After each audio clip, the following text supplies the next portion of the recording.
One day, I'm in the basement. I got Love and Music playing, and it was a Chicago record called Fantasy. So the break of Love and Music comes, and I'm pitching it up, and I got Fantasy. Both of them come, and I mix it, and it's flawless. So I'm like, did I do this by accident or did I do this for real? So I did the same mix again, flawless. Grabbed another record, hit it on the break, pitched it up. It's flawless. That was my first day of learning how to mix records. Gary was definitely a representative of the street. He is a person of the people. You're not gonna be around Gary and have a boring time. That's not Gary at all. Yeah. Gary is a party DJ, and it stems from his personality. You're not gonna meet a person who doesn't like Gary, because that's who Gary is. Detroit's bad boy, DJ Gary Chandler. I've been called a street DJ, number one, because I've always played the records that might start a fight, or the records that you'll wear a tracksuit to listen to, or a record that you might take a drink of Hennessy and enjoy. I've always played those records. I took a whole different route because all the other stuff started coming in, which is the Rodney O's and the Joe Cooleys, the Hashim Is Time. Juan was making Technicolor, Clear, Derek May with X-Ray Let's Go.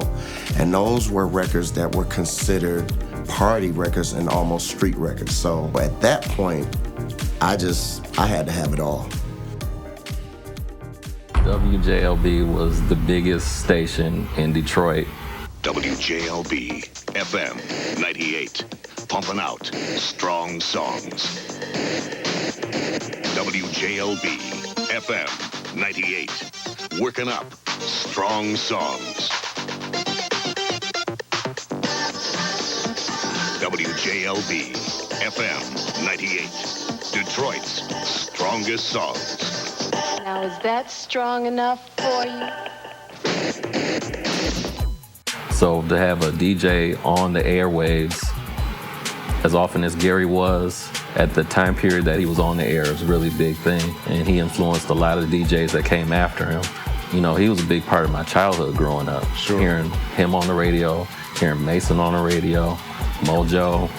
And he's one of the people that don't seem to get mentioned as often, and it's really a travesty in my opinion. When I first got on radio was at WJLB, November 91, and me and DJ Dangerous were doing clubs. I was doing a club called UBQ on the east side.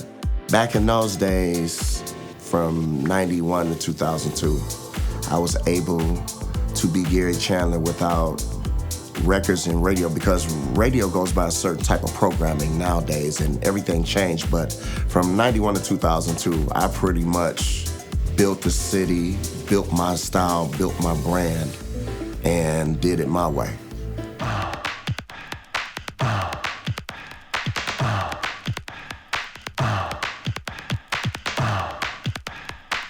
Suffice it to say, Gary Chandler was important on the radio. And we always say the radio drove the city. So a lot of times the people were hearing what was on the radio, they wanted to hear it in the club. So as jocks, when we went to the record store, we had to get what the people wanted. So if the people wanted what was in the club, what came from the radio, a lot of it is coming from Gary Chandler. You know, because I would say he's programming the city.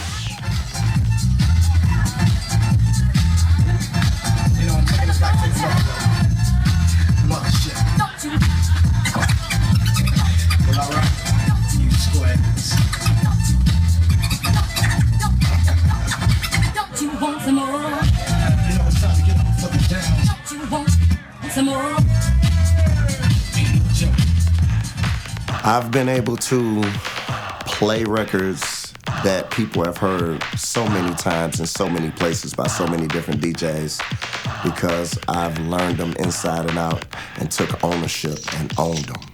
So if I play, like, you know, we had certain records back in the day where you showed off your skills. You know, all DJs have a record there where they can show their skills off. You had It's Time, you had Clear, you had Technicolor, and Tony Tone is gonna know about this one, a deep one, Kraftwerk, Tour de France. So, you know, being able to drop out vocals, make it switch, make it breathe 3 times, make it come to the scratches. You never know what you're gonna get when a DJ has full ownership of these records. Like, I owned a lot of them. You know, when I used to listen to The Wizard, he owned a lot of them. So, you know, having signature records are records that you can just showcase yourself on. And one thing good about a signature record, if you got a guy that think he can step to you, you can just, you got 8 signature records, you can run all 8 on him. By 3 or 4, he's out of there. You know what I'm saying? So for me, I had records that I knew that I was skilled at cutting on and mixing, but they were records to really make a DJ bite his nails and go back to the basement and get it together.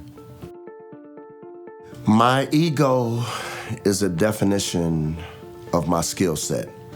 A lot of people have ego just because of who they are. I have an ego probably because of what I can do and what I know I can do. And when it comes to other DJs, I don't fear any DJs. Like in the terms of a Qbert, that's one DJ that has mastered it from A to Z. You know, and if I had to DJ with him, I could DJ with him and work it out. You know, beating that guy, that's gonna take about 5 Gary Chandlers, 3 Steve Crawfords, you know what I'm saying? A couple Mike Huckabees, couple Mike Grants. You know, some guys are just that good. Like, I think that I've been gifted enough to take parts from Jazzy Jeff, to take parts from Cash Money, to take parts from Qbert, to take parts from DJ Aladdin, to take parts from Jeff Mills, to learn how to enjoy music like Steve Crawford, to learn how to mix music perfectly. You have to be able to take something from somebody and add it to your repertoire. And I got a lot of DJs up in me. That point of being arrogant, they can bring it.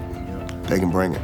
A lot of times the innovators go unrecognized or unheralded, and it's really unfortunate that Gary's one of those people because he's really like imperative to the scene.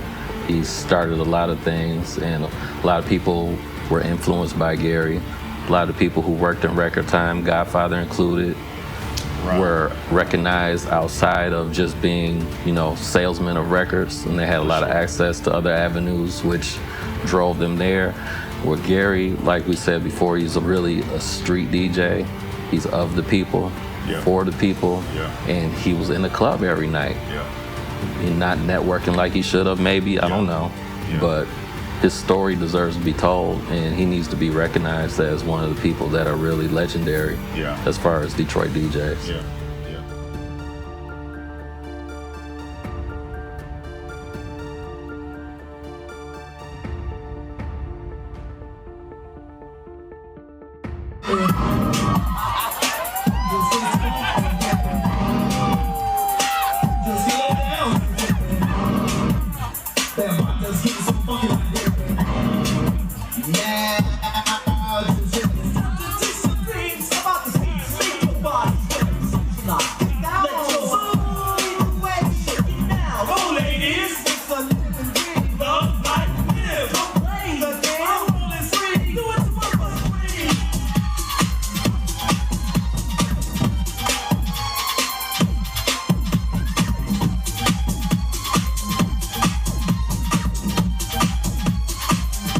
Shouts out to my man Grant.